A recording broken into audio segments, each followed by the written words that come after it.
Let's talk about the live side of things. So, I was reading up on Cavalia Entertainment. Yep. You had Cirque du Soleil, Blue Man Group, these touring type acts that are produced, these shows that go out on tours or have like residencies. Can you talk about what those types of gigs are like and what you have experienced? Yeah. Well, Cavalia 1 was my first big machine. Okay. I was 22, 23 about, and I never did that before. So I've been introduced to be on time, play the same show every day, like be the most professional as possible. And even if you're tired, you move city to city because it's not like moving one night to another night. It's like Right. you're 2 months or 3 months, sometimes 4 months in one city, depends. So you have to deal. I always say that like is playing the music. It's something. The most complicated part is the human side. Yeah.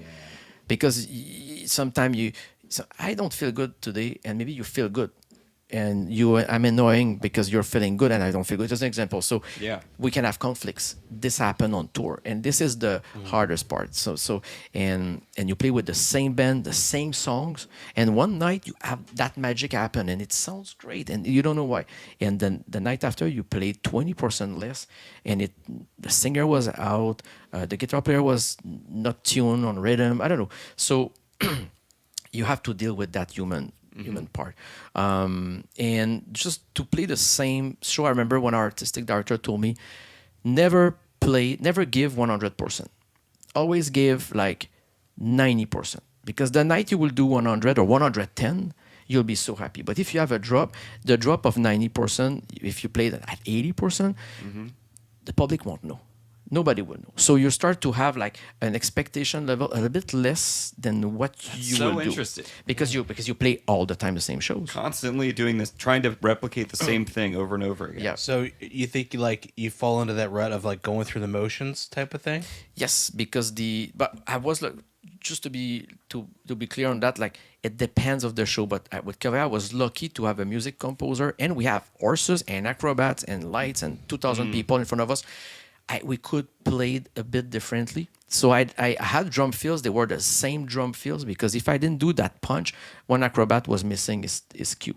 But some drum fills or some groove, I was kind of playing around every night. Right. In the same vibe, same ideas, but I had It didn't have to be on the hits. yeah, some song, yes, because we had a song in, I don't remember the count, but like in 13 something, and we had it's you need to be sure, because if you go out, you're completely out, so this you Yes. need to be on it. Yeah.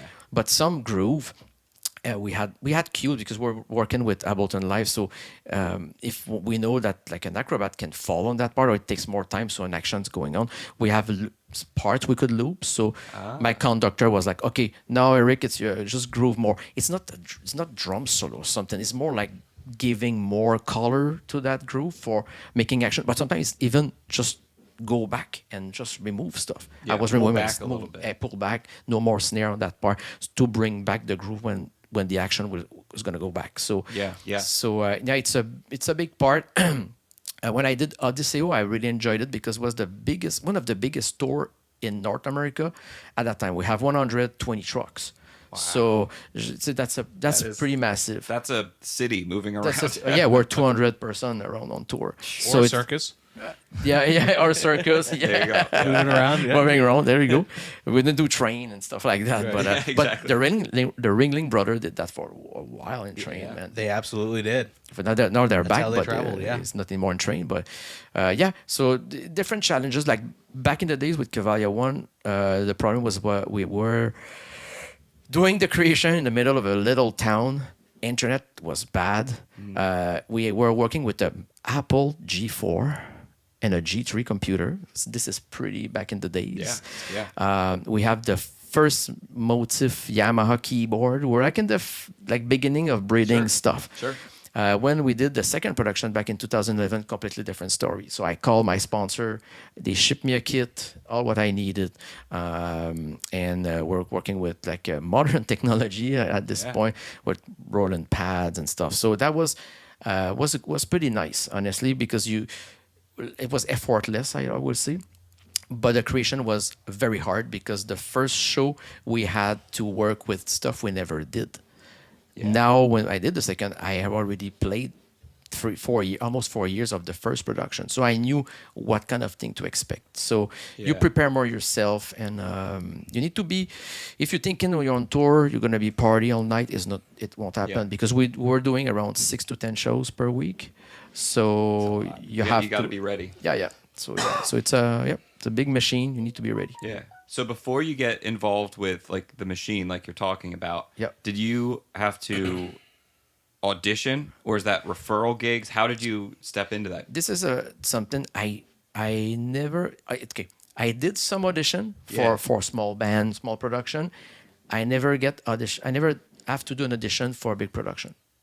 They just Wow. call. They Yeah. just call. It's Yeah. like it's knew. gonna be you and that's it. Your reputation like preceded yourself. You know, it's like they knew, like, oh, this guy doesn't have to audition. Let's bring him in. He can handle the gig. Yeah, and that's it. It's the first show I got it. The composer, his name is Michel Cusson, and Michel is one of the biggest songwriter in Canada. So he do a lot of television show, and he was the guitar player for a band named Uzeb, and the drummer Paul Brochu is one of the biggest name we have in Canada.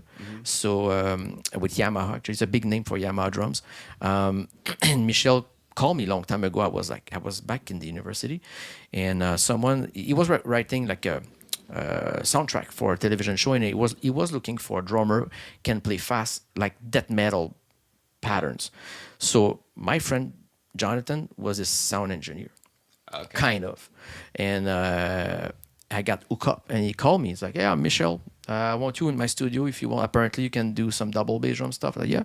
So I recorded like a full television series, not full, but like all the parts he needed with Yeah. full action, and I split these parts in different episodes. And I start working with him on different television show for years. And yeah, 3, 4 years after 4 years, he called me for that gig. So it's the way it was. That's it. That's it. And we keep finding that when we're talking with drummers who have done or gotten their foot in the door with bigger things, it's not as simple as, oh, it's who you know. But these drummers were all willing to do other things. I mean, we've had drummers on here who had success with original bands and then got the call over here because they knew they could handle the big stage. We've had drummers who hit the road and did like the worst gigs ever, but were in the dirt with the right people, and even other band members that didn't like them back then recommended them because they know Yeah. they could handle it.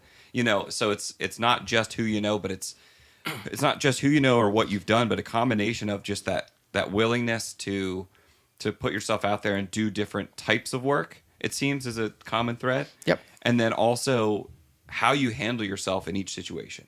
Yep. You know, it goes a long way. Yep. Big You time. know, so it might be, oh yeah, I got a couple $100 for doing this random one-off session, but then they called me back, and then they did this, and then they did that. So it really, you know, if you bring a certain level of professionalism to what you do, I think that's going to take you farther, or just as far as your efficiency of playing, because there are a lot of great players. Oh yeah, big time everywhere. Everywhere. Yeah, yeah.